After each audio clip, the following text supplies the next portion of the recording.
Out here trying to take a smoke break before you gotta put this jersey on. This is what I'm talking about, Uncle Leroy. That's what I'm talking about. This jersey on. Alex too old. Randy Graham was drafted too high.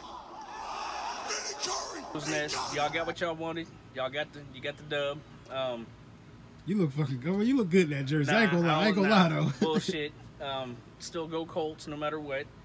But y'all got the dub. Luck, I don't know if his damn arm is going out on him or what. But it was wasn't a bad game. Defense did show up. I think what helped y'all also was the fact that Aguilar caught that ball on the sideline. Should have been 4th and 2 because he did step out of bounds when that ball was caught. But neither here nor there. We should never been in that position. But you guys got it. Ain't much I can say about that. It's on to the Texans this week. So hopefully we can pull this damn victory out. If not, it's going to be a long season. And I still owe the nephew a case of alkaline water.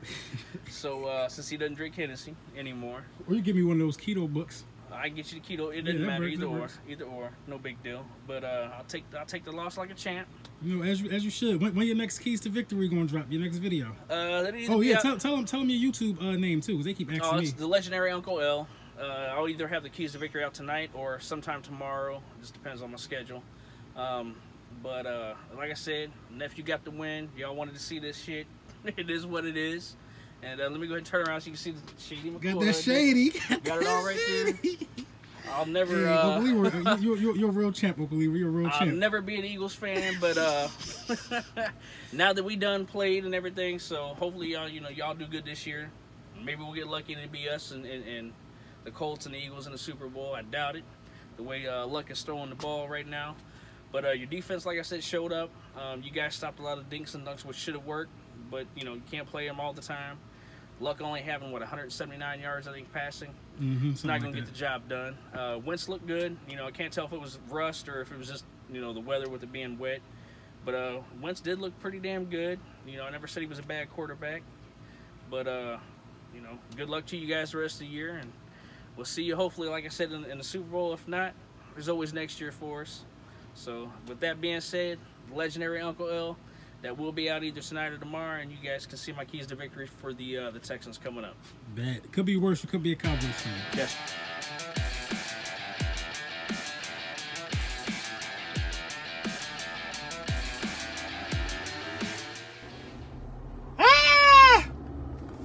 Lil Brunson back at you with the back at you, and I am the best reporting on the championship Philadelphia Eagles.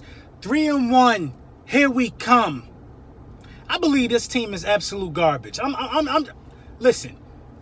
One thing about the NFL is that numbers don't lie. Numbers don't lie.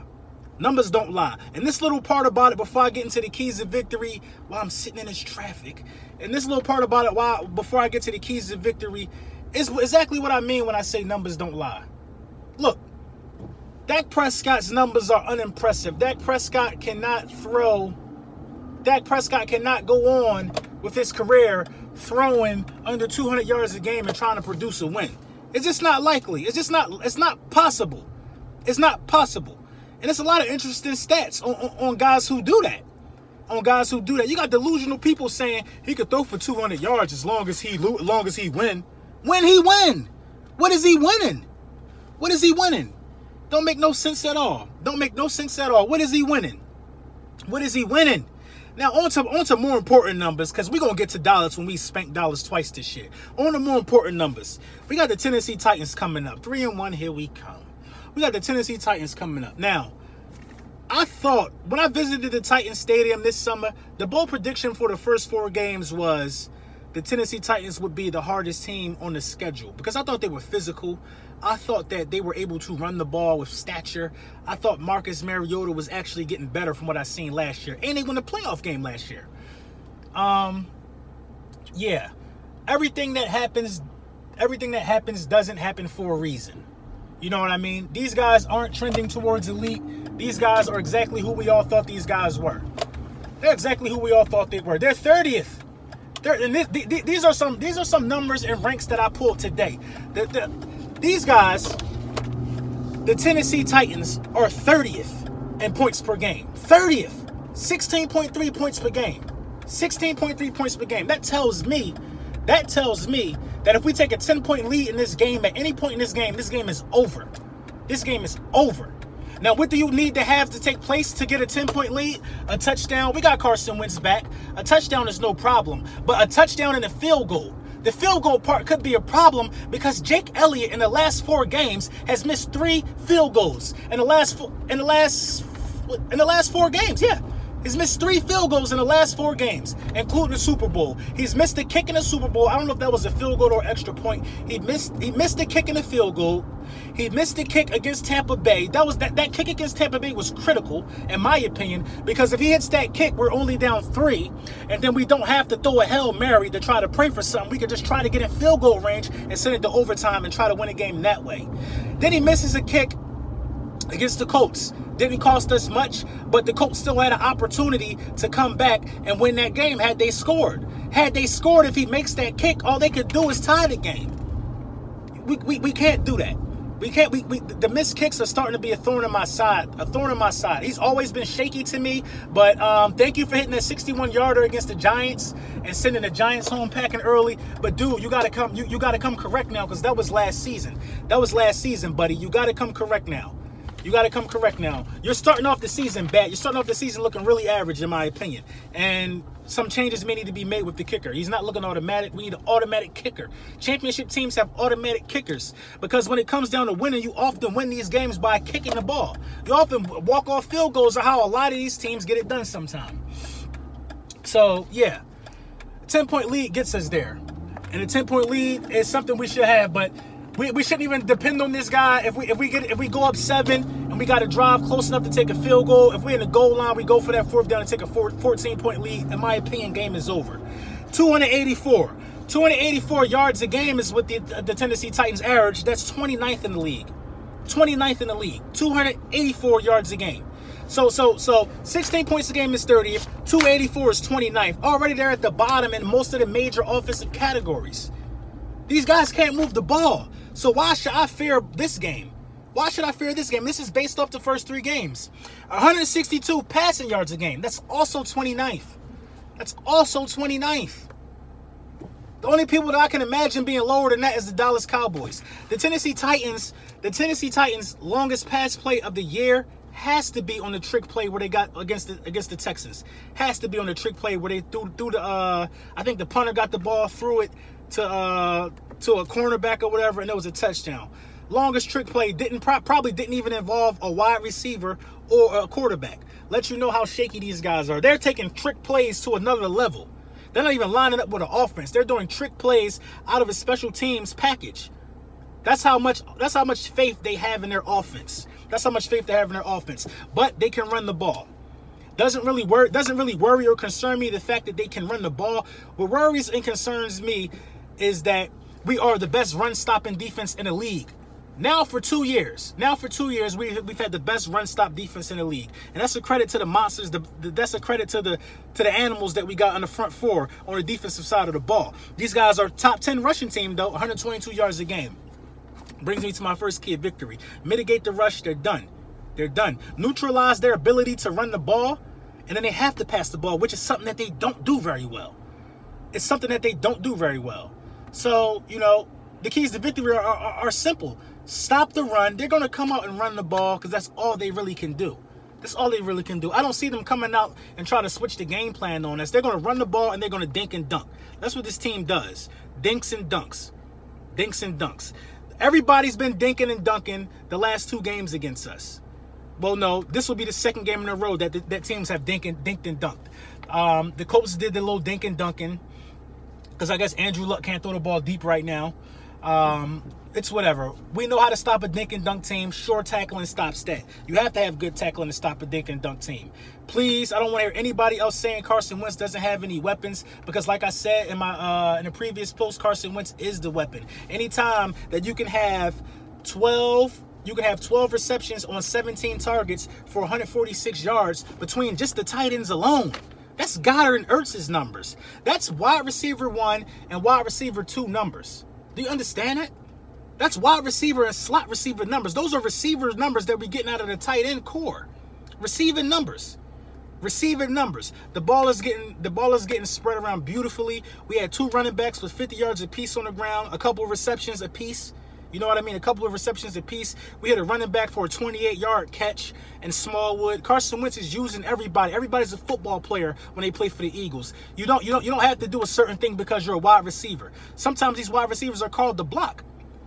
They're called the block. And the other tight end we got, Perkins, is getting a lot of action as well. Everybody, all hands on deck, and that's beautiful football. I don't think the Titans have a chance against us. I think this is our first double-digit win of the season. And we need it to steamroll forward. This is our first double-digit win of the season. I don't care how it comes, if it comes by 3. But I believe firm and cold-heartedly you could say the Eagles plus 10 in this game. Eagles are plus 10 in this game for sure. Plus 10 in this game for sure. A little bit about what's going on with the division. The Redskins got a bye. I believe this is that week I've been looking for where everybody loses and we win. The Giants actually have a really good chance of beating the Saints. I'll say that right there. I mean, the Saints gave up 48, then they give up 37. It's not doing anything for me. That's not trending towards elite. It's looking like, it's looking like anybody can go in there and put up some points. You can't never put that past Odell, Shepard and the boys, and now Saquon Barkley. I don't know if Ingram's playing this week. The Dallas Cowboys have absolutely no chance every week, in my opinion. Every time the Dallas Cowboys win, it is a surprise to me. I think Matt Patricia and the Giants, with the big win that they just got over Bill Belichick and Tom Brady, I think they're going to go in there and just take the game away from the Dallas Cowboys. If they can stop Brady from getting into a rhythm, they can damn sure stop Dak Prescott from getting into a rhythm. You know what I'm saying? Everybody want to say Dak Prescott needs a #1 receiver. If Carson Wentz was wearing the Dallas Cowboys uniform, the Dallas Cowboys most likely would probably be undefeated. The Dallas Cowboys will be most likely undefeated. Carson Wentz could beat the Seahawks with that unit. He can. Carson Wentz can beat the Giants with that unit. And Carson Wentz can beat the Lions with that unit. Look at their first 3 games compared to our first 3 games. Look at the Cowboys' first 3 games compared to the Eagles' first 3 games. Already, we went against probably the #1 offense in the game in the Minnesota and the Tampa Bay Buccaneers. Tampa Bay Buccaneers have the #1 offense in the game. That's period. They're averaging over 400 yards passing a game. That's right now through the first 3 games, the #1 offense in the game. We played those guys who would have mopped the floor with Dallas. We played the Atlanta Falcons, who just put up 37 points, would have mopped the floor with Dallas. And we played the Tennessee Titans, who are 2-1. You know what I mean? You know what I mean? That's the first. Well, that'll be the first 4 games. And the Colts, who beat the Redskins. The Colts could beat Dallas too, and the Colts probably will beat Dallas this year. So I don't want to hear any more excuses out of Dallas. All the Dallas content creators, excuse. We don't want to hear that right now. Tired of hearing that. Last week was a really big week. Like I said, it put a lot of teams on notice. A lot of teams got a lot of stuff they need to work out. A lot, and by that I mean Skull Nation. They're looking like some cut. They're looking like some cut baloney. I haven't heard a peep all week from Minnesota. All week I haven't heard a peep from Minnesota. But this is what I told you when you get Kirk Cousins. Like I said, I believe Kirk Cousins tied when he was a Redskin. He'd do it again for y'all too. A tie don't help y'all. A tie definitely don't help y'all. Especially when you tie against a division rival. You better off losing that game. Minnesota's going to get beef throttled on Thursday. Minnesota's going to be sacrificed to the gods on Thursday. I believe Minnesota's going to get blown out. That's all I got to say about that. So we're going to jump right into the keys to victory. If I didn't already say it, the keys to victory are we want to neutralize their strength with our strength. Our strength is stopping the run and getting pressure. Their strength is running the ball. They're not going to be able to run the ball on us. We want to neutralize that right now. Neutralize that and force them to pass. They're a terrible passing team. They're 29th in passing yards a game and 29th in total yards a game. I mean, they're terrible. They're a terrible offensive team. Hence the game they played last week, and a very unimpressive win in my opinion. They couldn't move the ball, and we know Bortles goes through those little times where he can't move the ball. So he's the victory. Stop the run, force these guys to pass, play sound on defense, and tackle, and we got this game by double digits. Another big point of emphasis on this game is to block for Carson Wentz. We don't want it. The Houdini plays are exciting. They're exciting. The Houdini plays are exciting. But look at San Francisco. When your quarterback got to run when it's unnecessary, look what happened to that guy. Tore his ACL. Couldn't even get out of bounds properly. Running ain't all that cracked up to be all the time. Everybody ain't got to be running. Get a clean pocket and let Carson dissect these boys. Because he got the arm strength to do it. If you got a clean pocket, he going to find somebody. A little movement in the pocket, ain't nothing wrong with that. But when you got to cut and spin around and spin off, nah, man, we're not trying to have all that movement. I want to see Carson Wentz become more of a pocket passer than a guy running and sliding and all. You see how awkward he looked when he slid?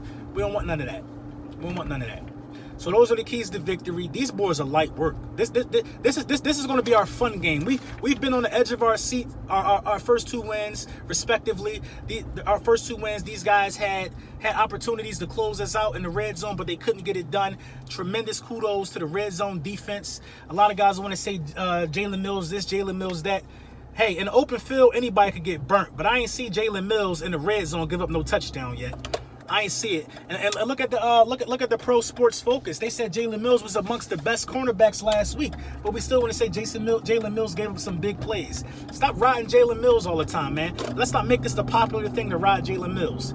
We're going to handle our business. We're going to take care of these boys. And that's it, man. Double-digit win. I'm guaranteeing a double-digit win. If we squeak by, I'll take it. But there's no reason why we shouldn't beat these guys in impressive fashion, especially if Alshon Jeffrey comes back. Titans, you're done. 3-1, here we come.